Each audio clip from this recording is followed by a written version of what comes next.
عالمي عالمي عالمي إلهي إلهي إلهي طب النبوي طب النبوي.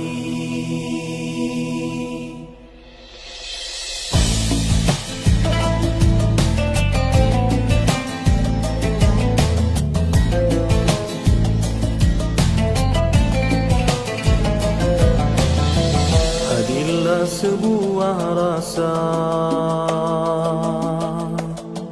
dari keinsafan dosa, langit pun terbuka, bintang bertaburan, indahnya indahnya tawakal. Ud'uni astajib lakum.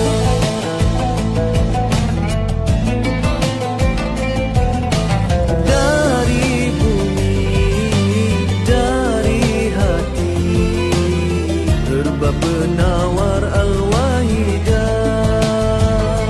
halalan tayyiban. Ya Syafi, Ya Syafi, Ya Syafi, Anta Syafi. Ya Syafi, Ya Syafi, Ya Syafi, Anta Syafi. Ya Ilahi, Ya Ilahi.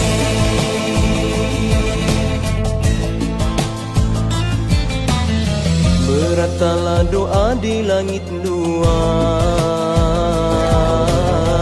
tunggu harapan hati yang ikhlas. Disinari cahaya Rabbani, syifa'un linnasi. Anta Syafi, Ya Ilahi, Anta Syafi, halalan tayyiban.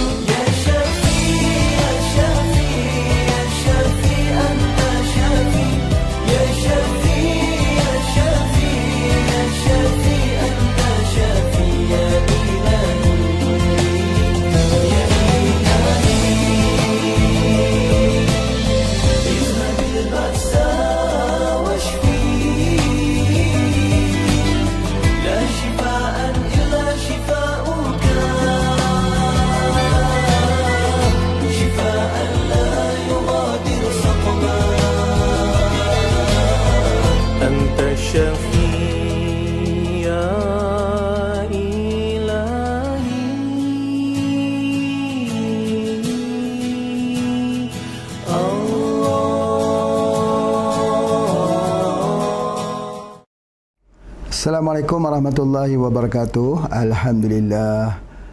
Alhamdulillahirabbil alamin, wassalatu wassalamu ala asyrafil anbiya'i wa mursalin sayyidina Muhammadin wa ala alihi wa sahbihi ajma'in. Apa khabar Bapa, Ibu, tuan-puan sekalian di mana juga berada? Pada hari ini bersama-sama lagi dengan Pak Haji ya, kita mengkaji herba, mengkaji kebesaran Allah di atas muka bumi ini untuk kita bertadabbur, fikir dan zikir. Fikir bahawa yang Allah ciptakan ini tidak ada suatu pun yang sia-sia. Zikir dengan kita mengembalikan kepada Allah. Wa ilallahi turja'un umur. Kepada Allah lah kembali segala urusan. Masya Allah. Bidang yang kita tekuni ini ialah dalam bidang perubatan herba. Bila kita kata belajar dalam perubatan herba ini, perubatan yang membawa kita kepada tauhid, ya, kepada ubudiyah lillahi wahdah, tauhid kepada Allah Subhanahu wa taala, dan menjauhi syirik, dan kita mengangkat keimanan kepada Allah Subhanahu wa taala dengan berbingkaikan dengan Al-Quran sunnah Nabi sallallahu alaihi wasallam supaya hidup kita selamat dunia dan akhirat insya-Allah. Jadi pada hari ini kita akan membincangkan tentang anemia, yakni kurang darah. Satu yang menarik ya, kurang darah ini banyak masalahnya. Kalau anak-anak kecil kalau kurang darah, apa yang akan terjadi? Pertama, nampak macam malas. Sebab itu kalau kita marah anak kita, kenapa kamu ni malas ini, suka tidur je. Kerana dia memang dia letih, dia lemah, dia tak kuat, dia nak tidur saja. Itu bukan sifatnya, tetapi kerana dia masalah anemia. Tetapi setengah ibu bapa yang tak faham, marah dia bangun pun dia tak kuat. nak mengangkat mata ini pun tak kuat, macam mana dia nak pergi nak pergi bersukan dengan kawan-kawan. Kalau di sekolah dia tak suka sukan lah, dan orang pun tak mahu masukkan dia dalam tim sebab nanti tim itu pasti kalah sebab tak kuat, berlari pun tak kuat. Masya Allah. Jadi anak-anak ini dia menyimpan sebuah perasaan tersendiri.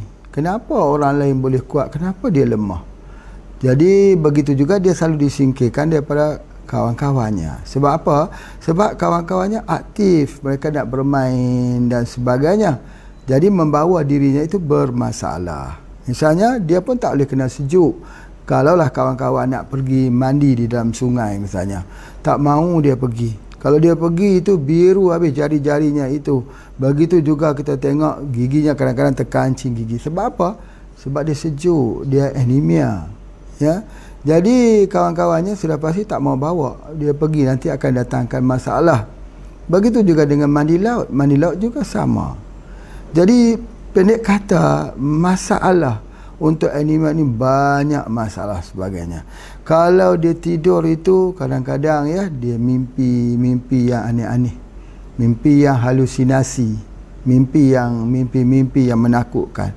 Itulah tanda-tanda anak-anak yang anemia. Jadi oleh sebab itu maka kita perlu memikirkan bagaimana cara, bukan untuk kanak-kanak saja, untuk dewasa juga, bagaimana perawatan untuk anemia ini. Jadi pada minggu ini itulah yang Pak Haji nak sebutkan. Makanan bagi orang anemia yang sejuk-sejuk langsung tak boleh. Kadang-kadang kalau dia ambil makanan-makanan yang sejuk, apatagi buah-buah sejuk, kalau lagi ambil ais pun tak boleh, minum air sakit. Anemia ni diikuti dengan migraine. Dia ada hubungan itu dengan migraine. Jadi kalau kata anemia selalu migraine. Sebab apa? Dia akan sakit kepala. Kalau dia minum air ais sakit kepala. Minum jus pun kadang-kadang sakit kepala. Jadi itu adalah antaranya. Buah pun begitu juga. Kadang-kadang dia makan buah dia sakit kepala sebagainya. Jadi oleh sebab itu itulah banyak masalah sebenarnya anemia ini. Kalau dia ambil nasi lemak pun menyebabkan dia sakit kepala. Kalau jadi anemia, kemudian jadi penyakit yang lain. Misalnya orang yang ada anemia dan ada kolesterol. Jadi lagi susah, lagi bermasalah. Sebab anemia ni dah kurang, kolesterol pula dalam satu hal yang sama. Jadi itu adalah di antaranya bagaimana Pak Haji nak terangkan pada ni, bagaimana kita merawat bagi orang yang mempunyai sakit seperti ini. Berdasarkan pada pengalaman perubatan jawi yang kita apply, alhamdulillah dengan izin Allah sembuh, dengan insya-Allah, dengan izin Allah. Baik, kemudian satu lagi, orang yang anemia ini juga seperti mana Pak Haji kata, dia tidak ada tenaga, lemah, dan apa yang Pak Haji nak sebutkan bahawa mereka ini juga adalah menjadi habit suka makan atau minum sesuatu yang tawar, tak suka yang manis-manis. Itu jadi habit pula, itu di antaranya. Dan begitu juga kadang-kadang dia akan jadi pengsan di mana, dalam bilik air, pengsan, itu anemia juga, kurang darah dan sebagainya. Jadi oleh sebab itu maka banyak masalah yang kita nak ketahuinya. Jadi apabila seorang itu mengambil herba, dia ada anemia, bagaimana pula reaksinya? Itu yang Pak Haji nak sampaikan. Sakit kepala, dia kata, Pak Haji, aku ambil herba ini, sakit kepala aku. Sakit kepala, kita pun kata, oh DOC, jangan risau. Itu bukan DOC, bukan direction of care, itu anemia. Macam mana kita nak tahu orang tu anemia? Senang saja. Kita tengok ni, bibir mulut ni pucat. Kemudian selain bibir mulut, kita tengok kuku ni pun juga pucat ini. Kuku dan kelopak mata di bawah ni pun pucat. Kita tengok di bawah kelopak mata ini, dan dia letih, dia lemah badannya, Masya Allah, dia nak tidur saja. Fikirnya adalah tidur saja, Masya Allah. Baik, jadi oleh sebab itu kalau duduk dalam hawa dingin, dalam AC, aircon, dia tak boleh, dia dingin dalam aircon. Jadi sebab apa? Sebab itulah yang dikatakan bahawa masalah darah, anemia ini, kurang darah ini menyebabkan permasalahan yang berlaku kepadanya adalah begitu banyak sekali. Baik, Masya Allah. Jadi di sini Pak Haji nak terangkan bagaimana cara kita merawat bagi orang yang ada masalah anemia ini? Anemia ini mungkin jadi yang pertama, boleh jadi juga ketika seorang perempuan itu kedatangan darah haid, ya, di mana kekurangan darah kerana anemia itu kerana banyak keluarnya heavy darah haid tersebut. Itu boleh juga berlaku. Ataupun boleh juga sebab kerana kecelakaan ataupun aksiden pendarahan yang banyak, ya, daripada anggotanya juga boleh jadi anemia. Ataupun darah sendiri dan tubuh badannya tidak dikeluarkan dengan cukup. Jadi artinya apa yang berlaku ialah kekurangan hemoglobin.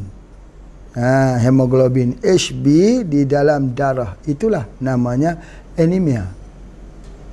Apakah fungsi hemoglobin ini? Salah satu fungsinya ialah dia bawa oksigen. Jadi cuba kita bayangkan, ketika sesuatu makanan itu menyebabkan makanan itu dingin misalnya, oksigen itu tidak cukup sampai di kepala, dia sakit kepala. Sakit kepala itu kerana kekurangan oksigen. Dia migraine, dia rasa macam satu migraine. Jadi kadang-kadang makanan itu sakit kepala. Makanan yang menyebabkan oksigen itu tidak sampai di kepala. Sebab dia sejuk, dia dingin. Sebab tu dalam pengobatan unsur dia sangat-sangat penting. Jadi penyakit anemia ni, penyakit unsurnya dingin, tak boleh ambil yang dingin. Kalau dingin saja dia sakit kepala. Sebab kekurangan oksigen. Jadi oleh sebab itu maka kita perlu pastikan oksigen itu cukup. Kalau oksigen itu kurang, dikenali sebagai hipoksia. Ya, hipoksia. Hipoksia ini ialah situasi dalam tubuh badan kita ini oksigen ini kurang. Oksigen ini dihantar ke tisu-tisu. Ya, dihantar ke tisu-tisu badan, di mana tisu-tisu badan kita yang tak menerima oksigen ini akan menyebabkan kematian kepada sel-sel tubuh badan kita. Jadi sebab tu hipoksia ini, ya, juga dikaitkan dengan apa? Dikaitkan juga dengan kanker atau kanser. Kekurangan oksigen di dalam tubuh badan kita ini. Jadi hipoksia ini kita kena ingat bahawa akibat daripada kekurangan hemoglobin HB menyebabkan berlakunya anemia yang menyebabkan hipoksia, kurang oksigen di dalam tubuh badan kita.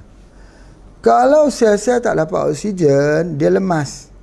Ketika dia lemas, maka dia akan menyebabkan berlakunya kanker abnormal cell. Begitu kepala kita migraine selalunya. Sebab apa? Sebab tak dapat oksigen. Kenapa orang tu ngantuk? Kerana tak cukup oksigen. Ya. Kenapa orang tu lemah, letih? Seperti mana yang Pak Haji sebutkan, kadang-kadang kita bawa mobil, kita ngantuk. Kenapa? Sebab oksigen tak cukup dalam tubuh badan kita. Kenapa oksigen tak cukup? Sebab darah kita tidak berkualitas. Atau kita ada darah rendah. Atau kita ada anemia, kurang darah. Jadi oleh kerana kita kurang darah, itulah faktor yang terpenting yang perlu kita rawat.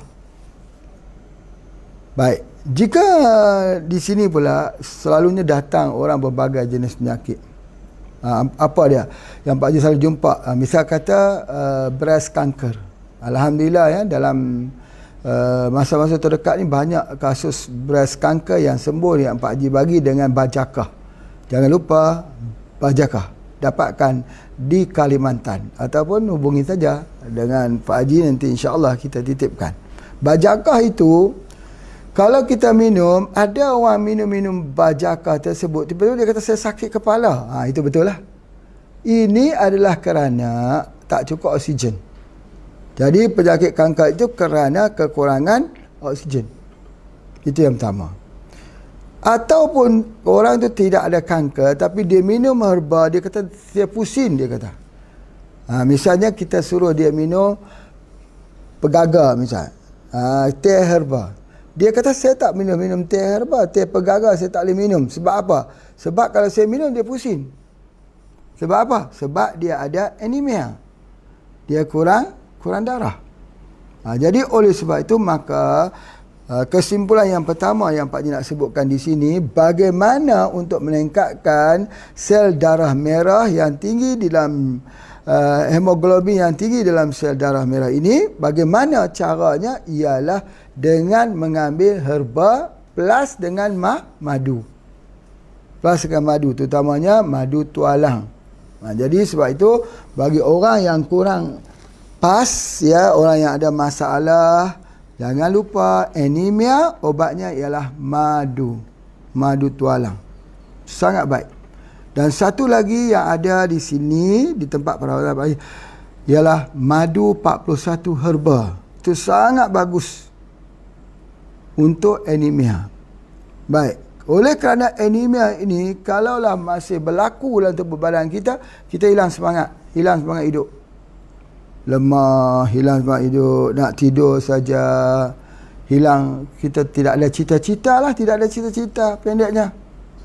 Itu adalah antaranya. Jadi madu ini digunakan. Bila kita gunakan madu ini, ada beberapa perkara yang Pak Haji nak sampaikan. Madu ini yang pertama dia sunnah Nabi SAW. Yang kedua, kajian yang telah dibuat bahawa penggunaan madu tualang ini, dia itu mempunyai kekuatan untuk wanita-wanita yang osteoporosis. Dia ambil satu hari 2 sudu besar, 2 senduk besar itu dia ambil berterusan waktu malam dan juga waktu pagi, maka dia menghilangkan masalah osteoporosis. Apa yang berlaku kepada ibu nenek kita? Ya, apabila kekurangan hormon estrogen, maka dia juga menyebabkan penyerapan kalsium menjadi lemah. Bagaimana kalsium nak diambil? Dia perlu ambil daripada madu tualang ini. Maka kita minum dekat dia. Kajian mendapati bahawa setelah diambil, mendapati bahawa penyakit osteoporosis sembuh dengan mengambil madu tualang saja. Jadi oleh sebab itu, kalau kita lihat ibu-ibu kita sejauh yang Pak Haji lihatlah perawatan yang Pak Haji buat di sini, banyak ada masalah lutut. Lutut tak boleh, tak kuat bangun, tak kuat pergerakan. Itu sebenar-benarnya bukan masalah lutut. Dulu dia kuat, kerja kat bendang, kerja kat kebun. Sebab apa? Sebab kerana kekurangan estrogen. Apabila kekurangan estrogen, maka kalsium itu dah tak boleh diserap oleh tubuh badan. Jadi oleh sebab itu kita perlu kalsium yang mudah diserap. Allah menciptakan kalsium yang mudah diserap itu ada di dalam madu.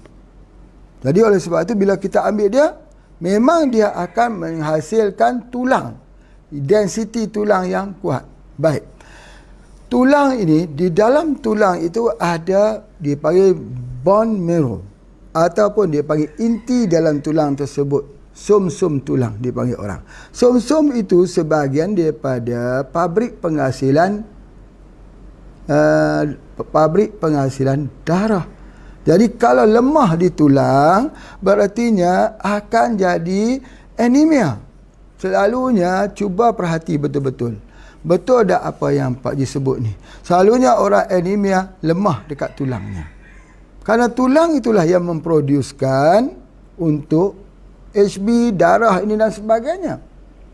Jadi oleh sebab itulah maka dia perlu menguatkan tulang. Apa yang menguatkan tulang? Dia adalah madu lebah. Dia adalah kurma. Percampuran di antara madu lebah dan kurma itu sangat baik. Atau madu ataupun kurma dicampur dengan susu kambing, boleh digunakan. Tetapi kalau susu itu ada masalah laktos, laktos intolerance. Kadang-kadang orang yang anemia ni kebanyakannya mempunyai masalah laktos intolerant. Jadi dia ada masalah yang tak sesuai dengan susu. Jadi oleh sebab tu susu yang mudah yang diambil, diserap oleh orang yang ada anemia ialah susu kambing. Jadi kalau dia dikerapkan mengambil susu kambing, insya-Allah sangat baik untuk orang yang ada anemia. Kalau dia tak guna susu kambing, misalnya dia gunakan madu lebah.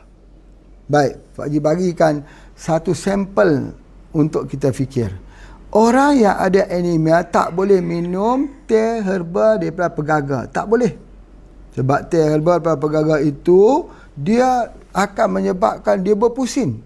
Bagaimana cara supaya teh herba pegaga itu boleh diminum malah menjadi baik? Dengan dicampurkan dia dengan madu lebah. Masya Allah ya, bila kita campur saja dengan madu lebah, teh herba tadi sudah boleh diminum oleh orang yang ada anemia, malah itu adalah terbaik untuk dirinya, membuatkan dia jadi cerdas. Kalau di sini Pak Haji katakan minuman botani ini tak boleh diminum oleh orang yang ada anemia, orang yang kurang darah. Cuba minum tengok, pusing. Tapi tak kala dicampurkannya dengan madu tualang, dia sudah jadi ubat. Jadi kan madu ini pengimbang, madu ini penguat, madu ini pembangkit kepada pengambilan. Apa dia? Orang yang anemia ini dia kurang ferrum, zat besi. Bila kita sebut kata ferrum ini, kita ambil ferrum yang diambil di apoteker, minta maaf lah ya, bukanlah Pak Haji nak sebut di sini kata satu yang tak elok, ada kebaikan di mana jual. Biasanya kalau ambil di apotek ataupun kita ambil dia di rumah sakit, dia tak selesai masalah. Banyak yang Pak Haji jumpa orang yang anemia ambil ferrum itu, zat besi itu, dia sembuh tak? Tak sembuh. Kadang-kadang Pak Haji jumpa sampai 5-6 tahun. Ya, yang mengambil kekerapannya, mengambil istiqamah tapi tidak sembuh. Tetapi Pak Haji nak sebutkan ada zat besi yang paling berkesan. Dia adalah Amaranthus spinosus. Apa tu Amaranthus spinosus? Iaitu pokok bayam. Bayam itu ada banyak jenis. Bayam yang terbaik adalah bayam berduri. Kenapa ada duri? Kenapa ada bayam? Baik juga untuk ferrum, untuk zat besi. Tetapi kenapa bayam berduri itu lebih kuat dan sebagainya? Duri itu marker. Duri itu adalah merupakan satu isyarat di dalam alam tumbuh-tumbuhan untuk kita ambil perhatian. Perhatian-perhatian, di sini terdapat ubat yang menakjubkan. Amaranthus spinosus. Bila Amaranthus spinosus ini diambil, direbus dan diminum, barulah masalah anemia ini dapat tercover. Ya, jadi oleh sebab itu maka di sini Pak Haji keluarkan nama produknya HB. Ini adalah menggunakan Amaranthus spinosus. Apa dikatakan Amaranthus spinosus ini? Dia adalah merupakan daripada pokok bayam berduri. Ya, bayam merah yang berduri. Jadi Amaranthus spinosus ini dia menggunakan bersama dengan pegagar. Pegagar memang betul dia jadi ubat. Ubat apa untuk pegagar ni? Ubat untuk memberikan kesan supaya masalah anemia ini. Tetapi kena campur dengan madu plus madu dan dengan Amaranthus dengan pegagar. Nah, sekarang pegagarnya sudah ada di sini dalam HB. Diadun bersama dengan bayam merah, ambil bersama madu. Itu dia pengobatan dia. Inilah yang Pak Haji bagikan satu solusi untuk merawat masalah anemia. Masya Allah. Daripada ini maka hipoksia tidak berlaku. Apa itu hipoksia? Baik. Oleh sebab itu maka bayam berduri ini digunakan untuk merawat penyakit kanker. Bayam berduri digunakan untuk merawat penyakit kista, fibroid. Sebab apa? Sebab dia mengandungi ferrum. Ferrum itu akan membuatkan darah kita, hemoglobin darah kita mencukupi dan darah kita membawa oksigen yang cukup di dalam tisu untuk disupply kepada semua sel-sel. Masih ingat tak lagi tentang perbincangan bagaimana di deep ocean? Deep ocean lautan dalam. Lautan dalam itu tidak ada oksigen. Sehingga kan orang membuat kajian shark don't get cancer. Ikan hiu tak kena penyakit kanser. Kenapa dikatakan shark don't get cancer? Kenapa tak bagi kepada ikan lain? Kerana shark duduk di deep ocean, lautan yang dalam, yang tidak ada oksigen. Jadi oleh sebab itu, walaupun tidak ada oksigen, shark tidak ada penyakit kanser. Jadi apa yang Pak Haji nak sampaikan di sini, bahawa kebanyakannya kanker itu berlaku, kanser itu berlaku kerana kekurangan oksigen. Itu sangat penting. Kerana kekurangan oksigen itu dikenali sebagai hipoksia. Hipoksia ini membuat tubuh badan kita menjadi asam, menjadi asid. Dan kenapa sakit kita semakin parah pada waktu malam? Kerana pada waktu malam itu asidnya bertambah. Jadi oleh sebab itu, maka tujuan kita mengambil herba ialah untuk mendapatkan oksigen yang cukup. Tetapi oksigen ini tak boleh dibawa kalau darah itu sendiri tidak mempunyai HB yang mencukupi. HB yang cukupi. Jadi HB adalah transportnya, oksigen adalah supply-nya untuk kita supply ke tisu-tisu, dan madu ini adalah untuk supaya dapat kita imbangkan, supaya orang yang ada kekurangan darah, anemia, boleh menggunakan herba tersebut. Kalau tidak, tidak boleh. Kalau kita cuba untuk bagi minum ini kepada pesakit anemia, sakit kepala dia kata. Begitu juga kadang-kadang kita berikan bajakah, sakit kepala katanya. Jadi oleh sebab itu, maka biasanya kalau untuk penyakit atau sakit di kepala ini, biasanya kalau penyakit kepala biasa, sakit kepala biasa, migrain biasa, kita berikan kapsul daripada kapsul manggis. Itu yang biasa. Jadi oleh sebab itu, maka kalau sakitnya itu bukan kerana sakit migrain biasa, tetapi migrain kerana disebabkan kerana kekurangan daripada oksigen, maka kita kena gunakan HB dan madu atau teh herba dan madu. Masya Allah, ini adalah bentuk perawatan yang Pak Haji nak sebutkan. Sebab itu minta maaf, orang yang ada anemia, dia makan nasi lemak pun dia sakit kepala.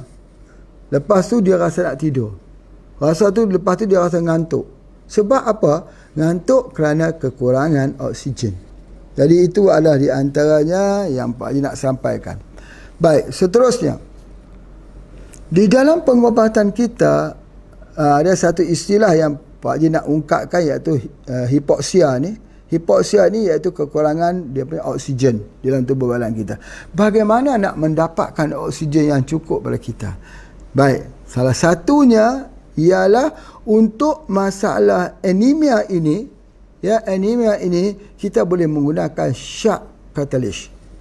Shock catalyst itu dia memanaskan tubuh, dan orang yang kena anemia ini dia tidak boleh dingin. Kalau dia dingin, dia bermasalah. Duduk di dalam hawa dingin pun dia bermasalah. Naik di tempat dingin dia bermasalah. Sebab dingin itu akan membuat aliran darah kita itu tidak kuat. Jadi oleh sebab itu orang pergi spa. Oleh sebab itu ada sauna. Oleh sebab itu ada pijatan. Tujuannya adalah untuk menghangatkan tubuh agar darah kita itu mengalir bagus, blood circulation-nya bagus, dan membawa oksigen cukup pada seluruh tubuh badan kita. Itu yang sangat penting yang Pak Haji nak sampaikan kepada kita semua. Baik, Masya Allah. Kadang-kadang ada beberapa perkara yang Pak Haji tuliskan sini yang kita tak boleh makan. Misalnya pokok buah cempedak. Buah cempedak tak boleh makan, buah nangka tak boleh makan, pucuk ubi tak boleh makan. Itu gulai lemak pucuk ubi. Itu pun macam tu, tak boleh makan. Kalau dia makan tu, dia pusing dan sebagainya. Tetapi kalau dia tambah sedikit dengan ikan asin, dia boleh. Tengok sikit saja adnya. Tambah sedikit dengan ikan asin. Masya Allah. Jadi begitu juga dalam minum kopi. Kalau dia minum kopi yang less sugar, iaitu kopi sihat.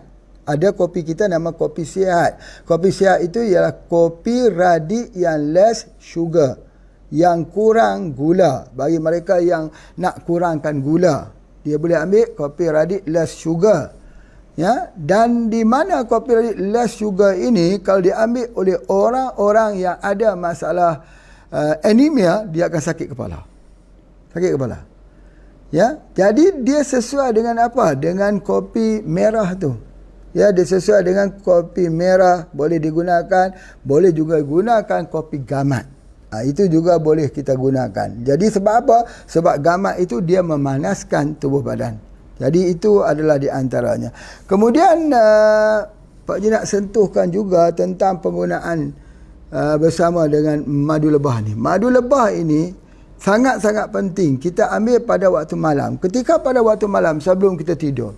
Tujuan kita ambil tadi ialah supaya ketika kita tidur, darah kita mengalir sampai untuk melakukan repairing kepada sel-sel kita yang bermasalah. Tetapi kalau kita tidur tapi dingin, Jadi ini menyebabkan besok bangun kesemutan di kaki kita.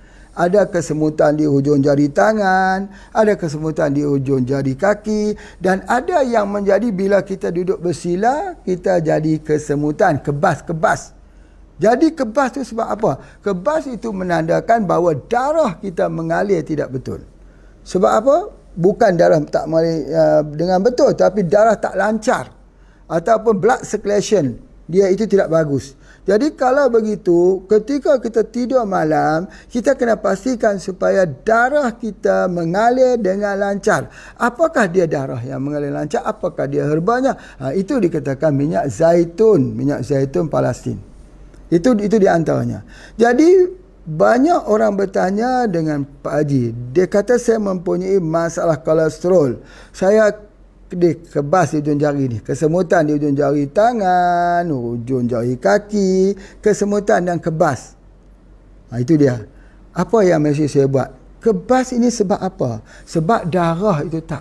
Ini tengok organ yang paling jauh sekali daripada jantung. Jadi sebab itu Pak Haji selalu kata kalau tidur jangan angkat tangan begitu.